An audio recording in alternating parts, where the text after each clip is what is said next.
Bonjour à tous. Le mois de Tishri comporte la fête de Sukkot qui dure 7 à 8 jours, la fête la plus importante de ce mois dans laquelle nous devons résider dans la Souka et chaque jour prendre 4 espèces botaniques, les réunir et faire dessus la bénédiction. Ces 4 espèces sont très particulières. La Torah s'exprime en des termes particuliers et le Shulchan Aruch vient nous expliquer ces termes qui correspondent à des critères qu'il va falloir rechercher pour trouver ces espèces. Par exemple, le loulav, cette branche de palmier, est appelé dans la Torah kapot tmarim. Tmarim, qui veut dire palmier, la Torah nous dit donc qu'il va falloir chercher un arbre fruitier qui produit des dattes. Et kapot, kafut, ça veut dire que ces branches vont devoir être collées à la tige principale. Le hadas, la feuille de myrte, est appelé anaf etz avot. Et le Shulchan Aruch nous dit qu'il va donc falloir chercher cette feuille de myrte qui comporte 3 feuilles qui sortent au même niveau sur la tige, à même hauteur. Le hétrog, ce gros citron, est appelé pri etz hadar.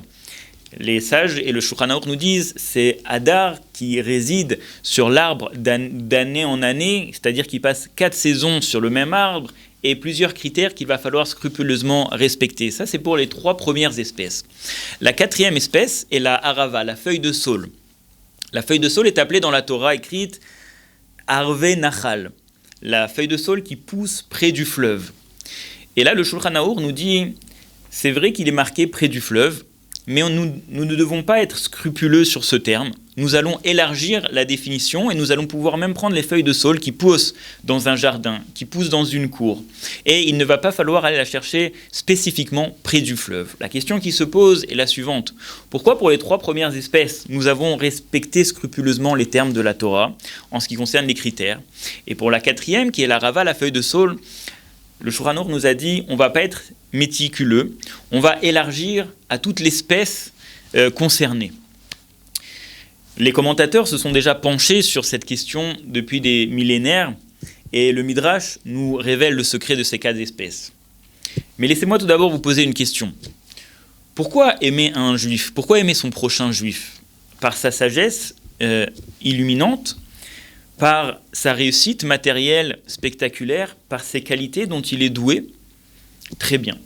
La Harava vient nous enseigner que pour aimer un juif, il ne lui faut pas de qualité particulière. Le simple fait d'être né juif, d'être le fils d'Avraham, Yitzhak et Yaakov, lui vaut tout l'amour du monde. Le Midrash nous explique la chose suivante.